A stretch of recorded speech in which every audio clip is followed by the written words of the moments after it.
Raise your hands if you can't sleep.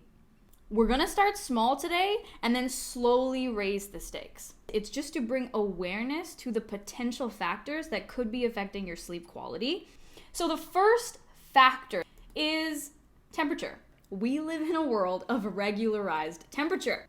Because if you think about it, if we lived here, what would happen is the sun would come up, it'd be hot, the sun would go down, it'd be cold. And our body has evolved for that temperature change, right?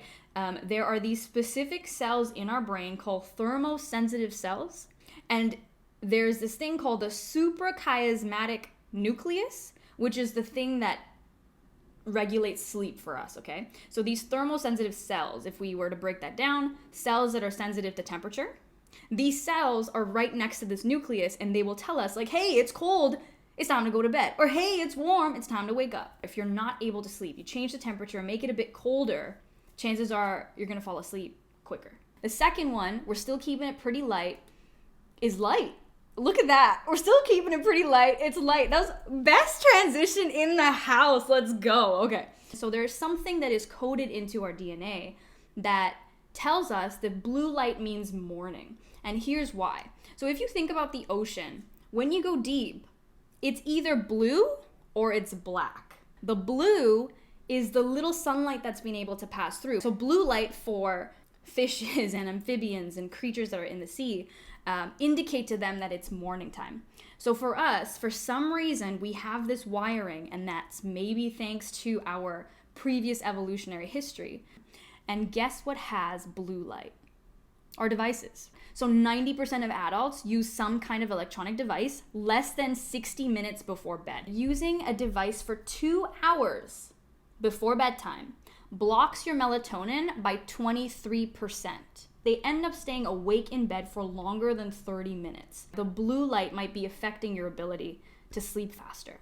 Now, the other reason why blue light isn't the greatest for you is because it affects your REM sleep. This is the part of your sleep where you usually dream. It helps with comprehension, it helps with creativity, it helps with problem solving. I think it's in your best interest to not use your phone at least 1 to 2 hours before you go to bed. Shall we move on to the next factor? Coffee. There's a whole culture around coffee, right? But the interesting thing is it's actually a fake stimulant. It's not really the thing that's giving you energy. It's actually a masking agent. So it's blocking something that's telling you that it's time for bed.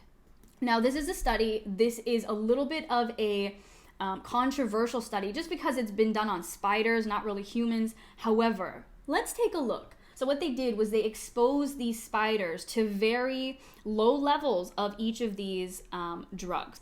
And they wanted to see how it affected their work. So them building webs is their work. Caffeine. Coffee is supposed to help us do better work, be more alert, become like beast mode. That doesn't look like beast mode. Okay, quality of work suffers. So the crazy thing is people that are sleep deprived don't realize that they're sleep deprived, right? Because you are in this cycle of not sleeping enough. And so you think that that is your normal. You think that that is baseline. So you are not self-aware, especially because your brain isn't functioning perfectly, right? You're not working to the best of your ability. Okay, and here's what caffeine actually does in the brain. We have these little receptors.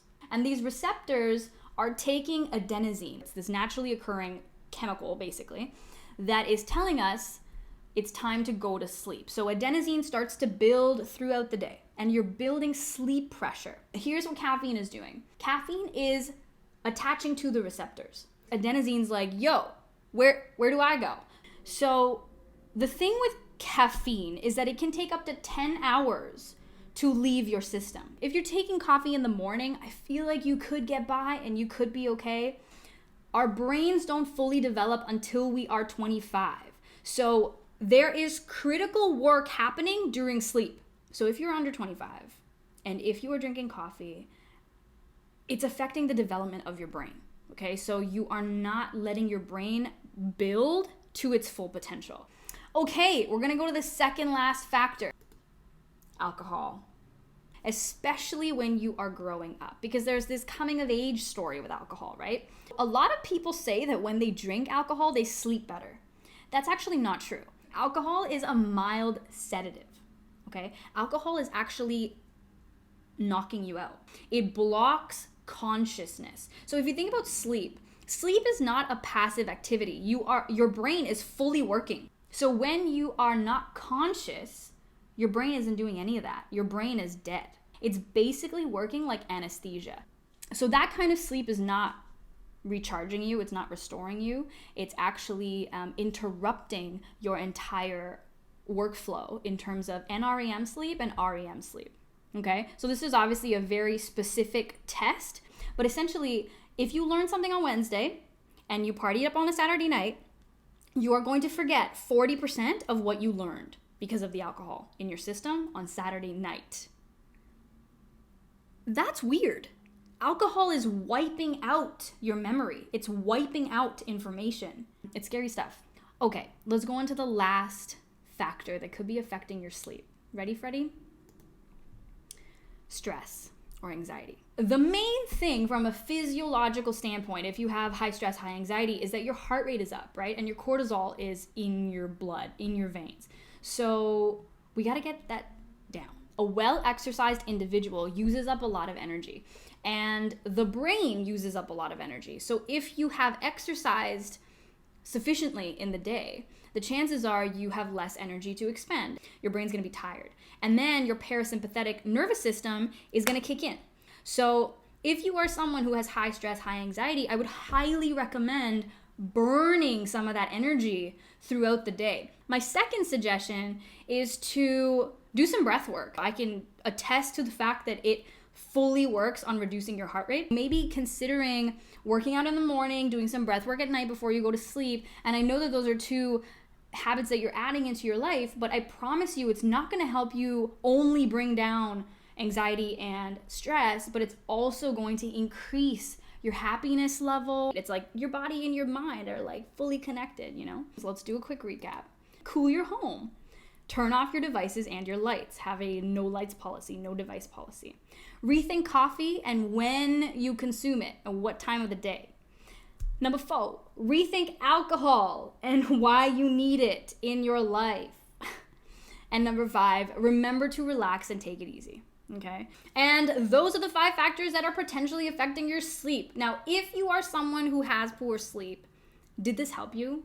Do you feel like you got some clarity today and potentially some areas where you would like to take action?